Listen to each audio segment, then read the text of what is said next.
ปีพุทธศาสนา2 เฮง 5 ปาก 69 ว่าปีใต้2 เฮง ปลายปาก 19 นี้ปีก็3 เฮง 3 ปาก 87 คู่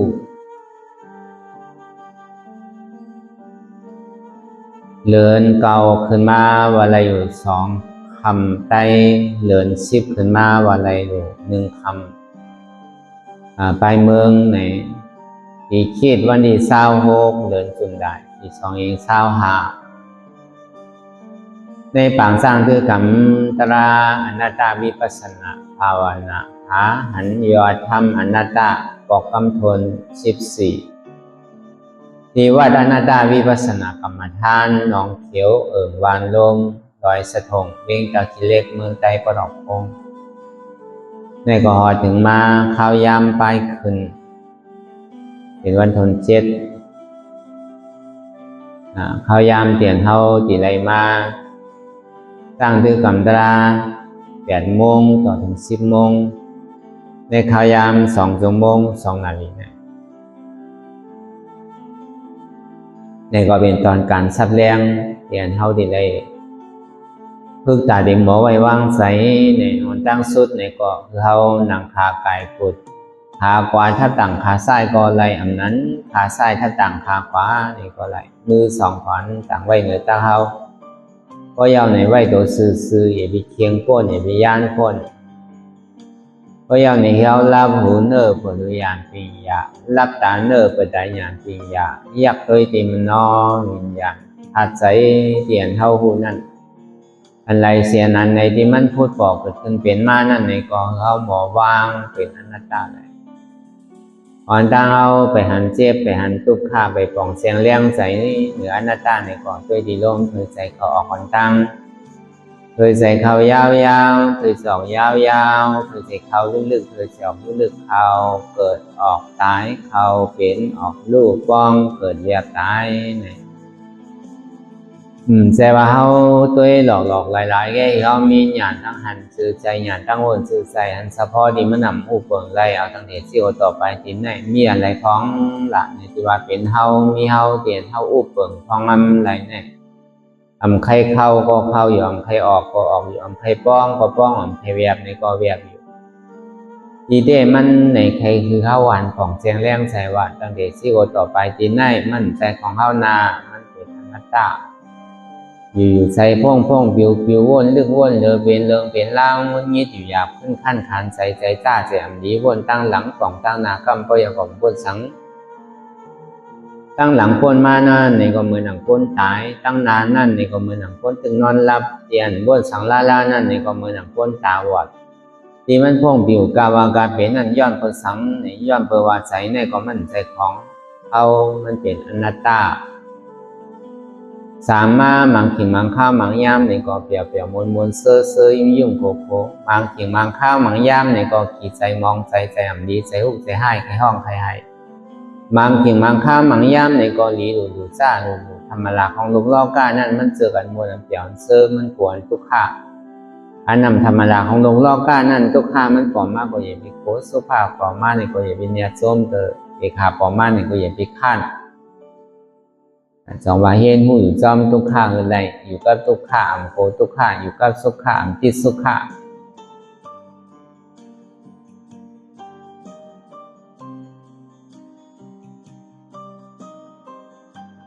ก็วันนั้นเตียนเท่า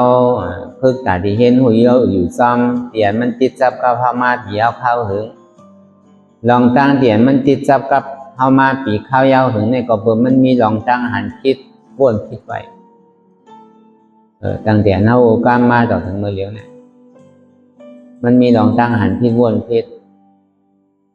สองว่าเข้าติไรมาคือหันอันหมานเมียนวนอันหมานเมียนอันหันพิษวนพิษในเป็นสังในเป็นมิจฉาทิฏฐิมิจฉาสังกัปปะอันหันหมานเมียนวนหมานเมียนในสัมเป็นสังในเป็นสัมมาทิฏฐิสัมมาสังกัปปะพอมันหันพิษมาเนี่ยก็เขาก็เอาอันหันหมานเมียนต่อตึกใส่พอมันวนพิษมาเนี่ยก็เอาอันวนหมานเมียนต่อตึกใส่ลองตั้งหันพิษมันถึงที่หายกว่าลองตั้งวนพิษนั่นถึงที่หายกว่า จังหวะเฮามาหาในเฮาหาปรมัตถ์หันปรมัตถ์ไลปรมัตถ์เป็นปรมัตถ์หันเตหันนันเตไลอันเตเป็นอันเตอันเตอันเป็นสังนะหาเจ็บหันเจ็บผู้เจ็บหันหาทุกข้าหันทุกข้าหู้ทุกข้าหับทุกข้าวางเหตุเจ็บวางเหตุทุกข้าคืออะไรเมื่อเขามานั่งภาวนาหาในห้องภาวนาคิดซ่าชาวหาเหตุหากเงามันในห้องวัตัสนาคิดซ่าตาเหตุหากเงามันออกไรนั่นห้องว่าปหานาคิดซ่าเปลี่ยนผลสุขาเกิดขึ้นมาเตียจ้องทุกข้าอโจทุกข้ารับไว้ยันห้องว่าซาสิกรณาคิดซ่าสองอาการเรียนเท่าเย็ดอยู่มันเหลือในบนห้องว่าการภาวนาเป็นการตาดีนังรับตาสอหาด้วยในยมนำขันธาแน่มีอะไรพองเตียนเท่ายามหันพิษวนพิษไว้นั่นนางอะไรเท่าติ่มหันพิษวนพิษทางนางอะไรเท่าติ่มได้ของพิษทางนั่นนี่ก็เท่ากระโดดคาดใจวนหันอันหมันเมียนก็มันหันอันเมียนอันเจ็ดปอกเกิดขึ้นเป็นมาเย้านี่ก็ต้องว่าเจ็ดหรืออันเจ็บอันเสียอันไม่อันแก้นนี่ก็มันมีอะไรทำเวลาที่อันเจ็บแก้นต้องตรวจนิสานแน่ที่ว่ามีหูมีขามีมือมีตัวก็ห้ามมีอันนี้ลองตั้งหันมันเมียนที่ว่าเจ็บเนี่ยมันตีมีเป็นเคยเป็นศอกเป็นว่าเป็นลักก็ห้ามมีจังว่าอันเจ็บอันเสียอันไม่อันแก้นอยู่ในเป็นทุกข้าเสียจากอันหูเจ็บแก้นต้องตรวจนิสานนี่เป็นทุกข้าเสียจากอันห้าอันเจ็บแก้นต้องตรวจนิสานก็เป็นทุกข้าเสียจากเหมือนกันอันหันอยู่หู้อยู่อันห้าเบาอยู่ในอันวางเหตุคือมันไรนั่นเนี่ยเป็นตัวสมุทัยเสียจากตัวสมุทัยเสียจากในก็เพื่อเข้ากับยึดยับกับมันไว้ว่าเป็นโหเกาเป็นขาเกาเป็นมือเกาตัวเกาเป็นไสเกาเป็นเจ็บเกาอันนี้เป็นเหตุทุกข้าเอาเหตุสุขาก็ออกมีโหมีขามีมือมีตัวมีใจมีเจ็บมันเป็นอนัตตาเพื่อการตัดที่เหตุใจเขาบ่ยอมหับไรนั่นเนี่ยก็ดีได้พึ่งอีเหลือเสลมแหงไผ่ลูกหินแคมน้ำแหงลมแหงไผ่ลูกเขาซุกน้ำแหงในสภาวะธาตุน้ำลมไผ่เนี่ยก็พ่อหมอใจก็ซ้ำเป็นพรลีนะก็พ่อหมอใจเนี่ยก็ซ้ำเป็นพรจ้าเพราะมันหนำป้นก็มันลีเหมือนธาตุน้ำนะเพราะมันหนำป้นเนี่ยก็ในรอบก้าในรอบพุทธละแจกเทไว้2 อันรวมเหมือนว่านั่นเพราะว่ามันนำพวกเนี่ยก็มันจังปัดท่องเอาวานเมืองจังปัดท่องเอาหอเฮินจังปัดเอาเถินเอาป่าพวกลู่พวกขวยพวกขวนพวกปังพวกไรลู่ไรซุ้มไรขวนไรปังย้อนมันเพราะมันนำพ่นก่อนถัดไฟนั่นเนี่ยก็เพราะมันไม่พ่นเหมือนตาวันนั่นเพราะฝนตกมาลาเนี่ยพยายามไม่เถินไม่ป่ามากเพราะไพ่ลูกไม่ก่อนก็เป็นอันเดือใจเพราะมันหนำปนก็ห้ามดีนะก็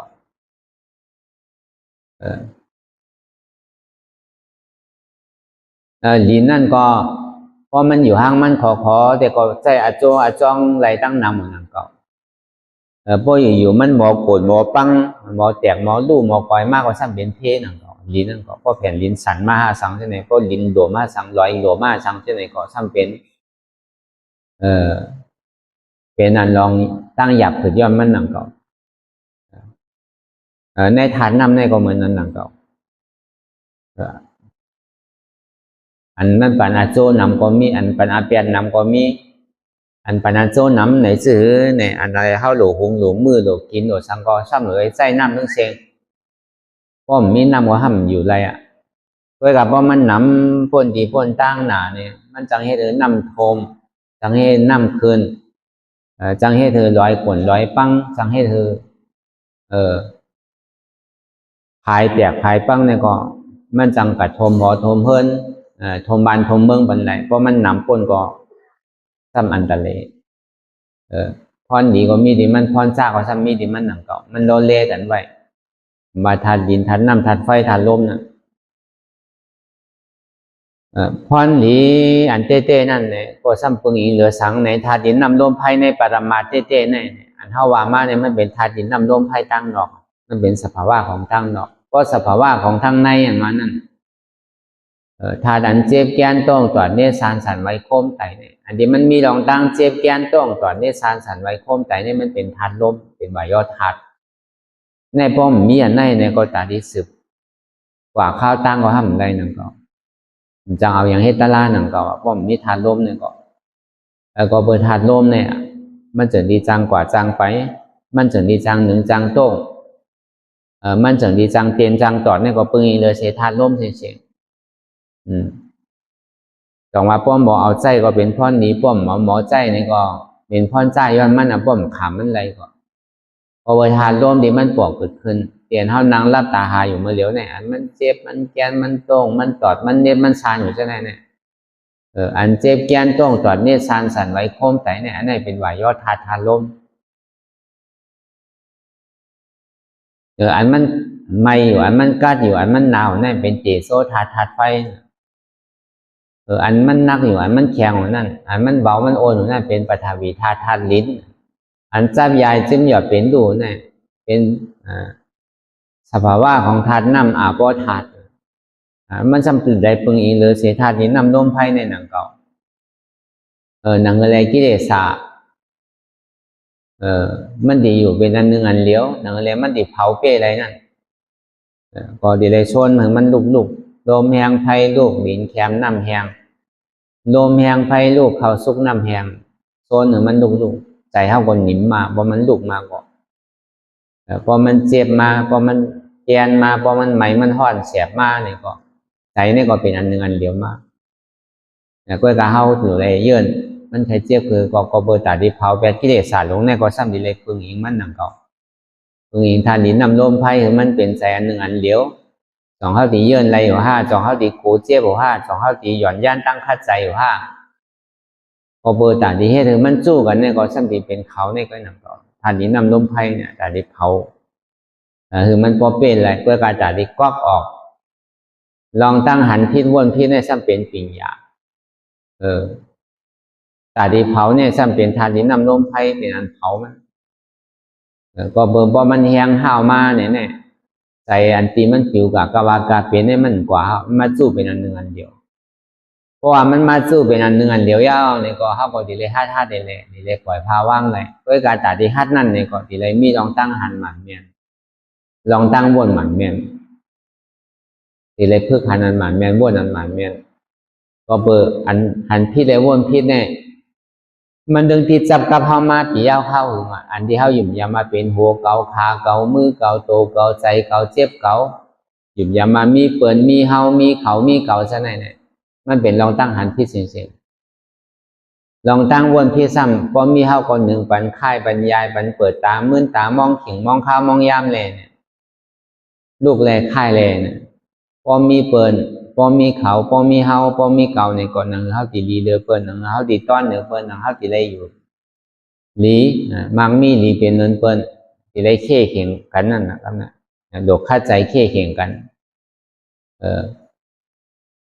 อันนี้ก็มันเฮ็ดให้เกิดตัณหาความอยากอะไรให้เป็นมีมืออิ่มมือตึก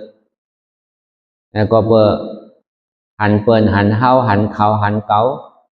ก็เปิดวนเปิ้นวนเฮาวนเขาวนเก่าก็เปิดเปิ้นมีเขามีเฮามีเก่ามีก็เปิดเขาผ่านเก่าผ่านเฮาผ่านเปิ้นผ่านฉะนั้นก็มันก็เป็นลองตั้งเข่เข่งกันมาลองตั้งคัดใจลองลอกก้าหนังเลยก็ดีเลยมังมีหลีเป็นหนังเปิ้นให้ย้อมเปิ้นฉะนั้นก็มันก็เฮ็ดทางสร้างปองกว่าฉะนั้นเพราะว่ามันปอกเกิดขึ้นเป็นมาลองเปิ้นมีเปิ้นลองเฮามีเฮาลองเขามีเขาลองเก่ามีเก่าเนี่ยมันก็จะเอาอะไรมานิจจักมันจะเอาอะไรมาเป็นทุกข์มันจะเอาอะไรมาเป็นตั้งไม่ใจ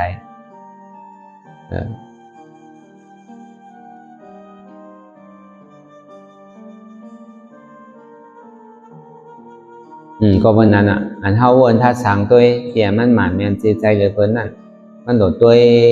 เจ้าเก่าตัวใจเจ้าเก่าตัวที่ด้วยตัวหันในตัวหันเดียนมันมีตัวใจหันในใจหันเดียนมันมีใจตัวเจ็บหันในเจ็บหันเดียนมันมีเจ็บตัวทำหันในทำหันเดียนมันมีทำเนี่ยพอตัวนี้มันเป็นกายกตาสติอันหนึ่งอยากตัวในตัววนทัดสังตัวดีๆตั้งแต่อันเฮาความมาดอกถึงมือเหลียวแน่ต้องเฮาอุปเปิงพองำมันไหลอยู่หื้อ เอาว่าตาเนื้อก็หลีตาในก็หลีตั้งแต่หัวถึงตีนตั้งแต่ตีนถึงหัวเนี่ยอันตรายมันมีรองตั้งเจ็บตั้งแสบตั้งไหมตั้งแก้นเนี่ยก็เปิดปรุงอิงหรือเสียตัวนี่แหละมันจะที่เกิดขึ้นมากในป่าลีในห้องเป็นยุคนะพอเปิดสภาวะยุคเนี่ยมันเกิดขึ้นเป็นมากเตียมันมีรองตั้งเจ็บตั้งแสบตั้งไหมตั้งแก้นที่มันเกิดขึ้นเตียนหันอยู่ดีๆนั่นน่ะไปหู้จักเตออันหันอยู่ในบนห้องเป็นยุคด้วยตัวหันในตัวหันเตียมันมีตัวพอดีว่ามีหูมีขามีมือมันก็ห้ามมีเตะพอมันมีเตะก็หลุดสั่งไรก็เพราะมันมีน่ะด้วยตัวหันในตัวหันเตียมันมีตัวหันว่ามันเป็นอนัตตานั่นเพราะมันมีตัวนี่ก็ด้วยใส่หันในใส่หันเตียมันมีใส่เตียมันวนกว่ากาวากาเป็นมีขอบมีแหลน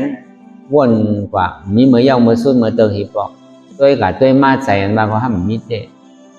ด้วยใจหันในใจหันเดียมันมีใจในความใจต่ออนัตตาบอกว่าหันเดียมันมีใจนะด้วยเจ็บหันในเจ็บหันเดียมันมีเจ็บพอดีด้วยว่ามันเจ็บมากระหือด้วยกับกระหือก็ที่เรียกว่าเจ็บในมีอันเดียวก็ห้ามใจกำเจ็บกำแสบกำไหมกำแกนกำตรงกำตอดกำเนื้อกำซานเนี่ยเจ็บในกล่อมใจเก่าอนัตตาแกนในกล่อมใจเก่าอนัตตาแสบในกล่อมใจเก่าอนัตตามีตัวข้าใกล้เตียนมันตั้งอยู่เกิดขึ้นอยู่มีตัวข้าใกล้เตียนมันตั้งอยู่มีตัวข้าใกล้เตียนมันรู้กว่าโดยเสียตัวข้าในหมู่มีอะไรอันเท่ากับวนอยู่กูสำแชนเปิงกูเจอกูร้องเนี่ยมันมีตัวข้ากำนึงสุดมาก่อนบนตัวข้าแต่ว่ามีตัวข้าใกล้เตียนมันเกิดขึ้นตั้งอยู่ย่อมก็รู้กว่าโดยเสียตัวข้าในหมู่มีอะไรแทนว่า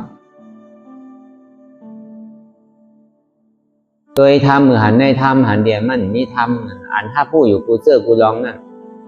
อันหูว่ามันใจตัวเฮาใจเฮามันใจเจ็บเฮาเนี่ยอันมันผู้อยู่กูเจอกูร้องในของในกล่อมใจเฮาหนังก็มันเป็นอนัตตาจงมาด้วยทำมือหันในทำหันเดียมันมีทำมีหันเนี่ยหันเจ็บทำใจหู้เจ็บเป็นอนัตตาทำมีหันตุกข้าทำใจหู้ว่าตุกข้าเป็นอนัตตาทำมีหันว่ามใจหัวเก่ามใจขาเก่ามใจมือเก่ามใจโตเก่ามใจเก่ามใจเจ็บเก่าทำใจหู้ว่ามันเป็นอนัตตาทำมีหันเจ็บแกนโต้งตอดเนสานสันไว้โคมไต่ไม้กระดอนแข็งสู้ถุงจับยายจึงเหลือเป็นลูกทำใจหู้หันเจ็บแกนโต้งตอดเนสานสันไว้โคมไต่ไม้กระดอนแข็งสู้ถุงจับยายจึงเหลือเป็นลูกในเป็นอนัตตาอันนี้ของเราวนยาวๆขายาเหมือนหึงอย่าไปว่าไพ่อย่าไปว่าเทิงนะอันเท่าหันก็หลีอันเท่าวนก็หลีหึงพอเพ่งเพ่งกันกว่าวนต่อถึงเจ็บมันพอสุดวนต่อถึงทุกข้านั่นพอสุดถ้าต่อถึงอาตานั่นพอตกพุทธขาดกว่าอะไรที่มันพุทธก็เกิดขึ้นเป็นมานั่นนี่ก็คือเขาพอหมอวนวางเจ็บตัดเป็นอนัตตาไหล